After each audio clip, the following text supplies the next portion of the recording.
মধ্যপ্রাচ্যে নতুন করে উত্তেজনার ইঙ্গিত। যুক্তরাষ্ট্রের সঙ্গে সম্ভাব্য হামলার জবাবে তাৎক্ষণিক পাল্টা প্রতিক্রিয়ার হুঁশিয়ারি ইরানের। মধ্যপ্রাচ্যের উত্তপ্ত ভূ রাজনীতিতে আবারও নতুন করে সতর্ক বার্তা দিল ইরান। যুদ্ধের সরাসরি ঘোষণা না দিলেও যুক্তরাষ্ট্রের প্রতি স্পষ্ট ও কঠোর বার্তা দিয়েছে তেহরান। জানিয়েছে যে মার্কিন বাহিনী যদি কোনো ধরনের সামরিক আগ্রাসনের পথে এগোয় তাহলে তার জবাব আসবে সঙ্গে সঙ্গেই এবং তা হবে দৃঢ় ও কার্যকর। এই ঘোষণার মধ্য দিয়ে দীর্ঘদিন ধরে চলা ইরান যুক্তরাষ্ট্র উত্তেজনা আবারও আলোচনার কেন্দ্রে উঠে এসেছে, যা বছরের পর বছর ধরে অবিশ্বাস, নিষেধাজ্ঞা ও পাল্টাপাল্টি হুমকির আবর্তে ঘুরছে। ইরানের সশস্ত্র বাহিনীর পক্ষ থেকে স্পষ্টভাবে জানানো হয়েছে যে যুক্তরাষ্ট্রের যে কোনো হামলার মোকাবিলায় দেশটির সামরিক বাহিনী সম্পূর্ণ প্রস্তুত এবং প্রতিরক্ষা সক্ষমতায় যে কোনো ধরনের শৈথিল্য রক্ষা রাখা হয়নি। ইরানি সেনাবাহিনীর মুখপাত্র এক বিবৃতিতে বলেন, শত্রুপক্ষ যদি ভুল হিসাব করে ইরানের সার্বভৌমত্বে আঘাত হানার চেষ্টা করে তাহলে তার পরিণতি হবে ভয়াবহ এবং দায়ভার সম্পূর্ণভাবে আগ্রাসনকারীর উপরই বর্তাবে।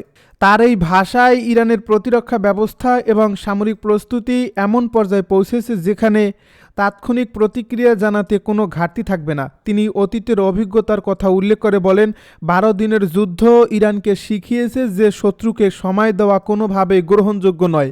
সেই অভিজ্ঞতা থেকেই সশস্ত্র বাহিনীকে সর্বোচ্চ প্রস্তুত অবস্থায় রাখার জন্য আনুষ্ঠানিক নির্দেশনা দেওয়া হয়েছে।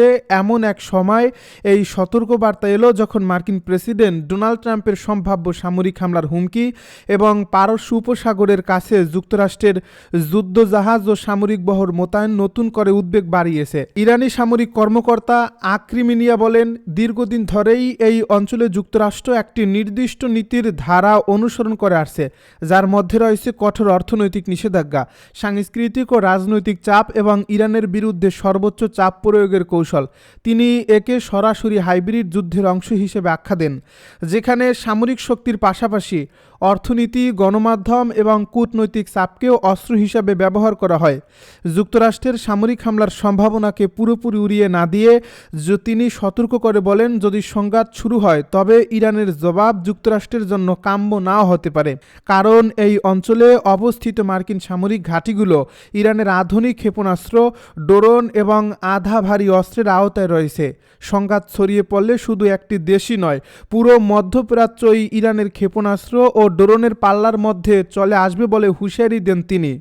আক্রামিনিয়ার দাবি অনুযায়ী ইরানের সামরিক প্রস্তুতির মাত্রা এখন আগের যে কোনো সময়ের তুলনায় অনেক বেশি। প্রযুক্তিগত সক্ষমতা বৃদ্ধি, গোয়েন্দা তথ্য সংগ্রহের দক্ষতা এবং প্রতিরক্ষামূলক কৌশলের উন্নয়নের মাধ্যমে দেশটি নিজেদের অবস্থানকে আরও সুসংহত করছে। একই সঙ্গে ইরান নিজেদের অবস্থানকে আত্মরক্ষামূলক বলেই তুলে ধরছে। তেহরানের দাবি, তারা কোনো সংঘাত চায় না এবং এই অঞ্চলকে অস্থিতিশীল করার কোনো পরিকল্পনাও তাদের নেই।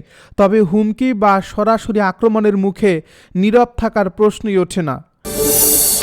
ইরানকে ঘিরে মার্কিন সামরিক বলয় চুক্তির বার্তা আর পাল্টা হুঁশিয়ারিতে উত্তাল মধ্যপ্রাচ্যে নতুন করে উত্তেজনার পারদ চড়ছে ইরানকে ঘিরে যুক্তরাষ্ট্রের বাড়তি সামরিক উপস্থিতিকে কেন্দ্র করে।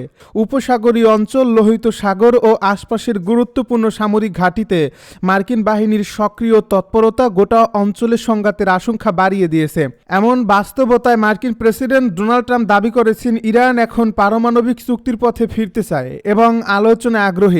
তবে ওয়াশিংটনের এই বক্তব্যের বিপরীতে তেহরান স্পষ্ট অবস্থান জানিয়ে বলছে, সামরিক চাপ ও হুমকির পরিবেশে কোনো চুক্তি সম্ভব নয়।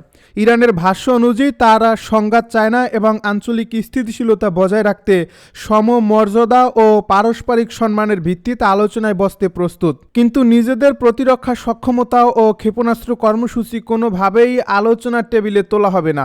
এই অবস্থায় কূটনৈতিক অঙ্গনে নতুন করে আলোচনা ও সমঝোতার আহ্বান জানিয়েছে তুরস্ক সহ ইরান একাধিক দেশ, যারা মনে করছে চলমান উত্তেজনা অব্যাহত থাকলে পুরো মধ্যপ্রাচ্য আরও অস্থির হয়ে উঠতে পারে।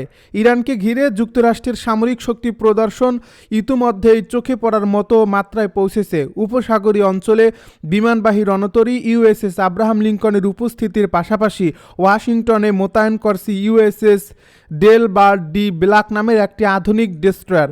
এই যুদ্ধজাহাজটি বর্তমানে লোহিত সাগরে ইসরায়েলের একটি বন্দর নগরীর কাছাকাছি অবস্থান নিয়েছে বলে জানা গেছে। সব মিলিয়ে ওই অঞ্চলে এখন যুক্তরাষ্ট্রের 6টি ডেস্ট্রয়ার এবং 3টি লিটোরাল কমব্যাট শিপ সক্রিয় রয়েছে, যা সাম্প্রতিক সময় মার্কিন নৌবাহিনীর অন্যতম বড় মোতায়েন হিসেবে বিবেচিত হচ্ছে। একই সঙ্গে কাতারের আল উদেইদ বিমান ঘাঁটিতে নতুন আকাশ প্রতিরক্ষা ব্যবস্থা বসানো হয়েছে। বাহরাইনের খলিফা বিন সালমান বন্দরে অতিরিক্ত ডেস্ট্রয়ার পাঠানো হয়েছে এবং জর্ডানের বিমান ঘাঁটিগুলোতে যুদ্ধ বিমান প্রস্তুত রাখা হয়েছে বলে বিভিন্ন সূত্রে জানা যায়। এসব পদক্ষেপকে ওয়াশিংটন আঞ্চলিক নিরাপত্তা জোরদারের অংশ হিসেবে ব্যাখ্যা করলেও তেহরান এটিকে সরাসরি হুমকি ও চাপ সৃষ্টির কৌশল হিসেবে দেখছে। এমন উত্তেজনাকর প্রেক্ষাপটে মার্কিন প্রেসিডেন্ট ডোনাল্ড ট্রাম্প একাধিক বক্তব্যে দাবি করেন, ইরান সংঘাত নয় বরং আলোচনার পথে এগোতে চায়। ডোনাল্ড ট্রাম্প বলেন, ইরানের দিকে একটি বিশাল নৌবহর এগিয়ে যাচ্ছে যা ভেনেজুয়েলায় পাঠানো বাহিনীর চেয়েও বড় এবং এই শক্তি প্রদর্শনের পর তেহরান চুক্তির আগ্রহ দেখাচ্ছে। তবে তিনি একই সঙ্গে স্বীকার করেন যে পরিস্থিতি এখনও পুরোপুরি পরিষ্কার নয় এবং আলোচনার ভবিষ্যৎ অনেকটাই নির্ভর করছে পারস্পরিক অবস্থানের উপর। ডোনাল্ড ট্রাম্পের এমন মন্তব্যে ক্ষুব্ধ প্রতিক্রিয়া জানায় ইরান। দেশটির পররাষ্ট্রমন্ত্রী স্পষ্ট করে বলেন, সামরিক চাপের মুখে কোনো ধরনের চুক্তি বা সমঝোতা অসম্ভব। তার ভাষায়, হুমকি দিয়ে কখনোই টেকসই শান্তি প্রতিষ্ঠা করা যায় না। তিনি আরও বলেন, ইরান আঞ্চলিক স্থিতিশীলতা ও আন্তর্জাতিক দায়বদ্ধতার প্রতি শ্রদ্ধাশীল এবং সমমর্যাদার ভিত্তিতে ন্যায্য ও সম্মানজনক শর্তে আলোচনায় বসতে প্রস্তুত।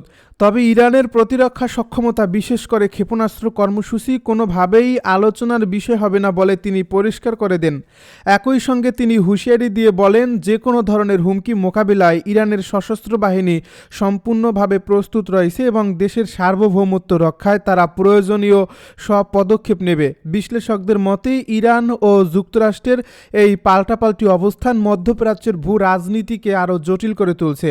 একদিকে যুক্তরাষ্ট্র তার মিত্র দেশগুলোকে আশ্বস্ত করতে এবং ইরানের উপর চাপ বাড়াতে সামরিক শক্তি প্রদর্শন করছে, অন্যদিকে ইরান অভ্যন্তরীণ জনমত ও আঞ্চলিক মিত্রদের কাছে শক্ত অবস্থান বজায় রাখতে চাইছে।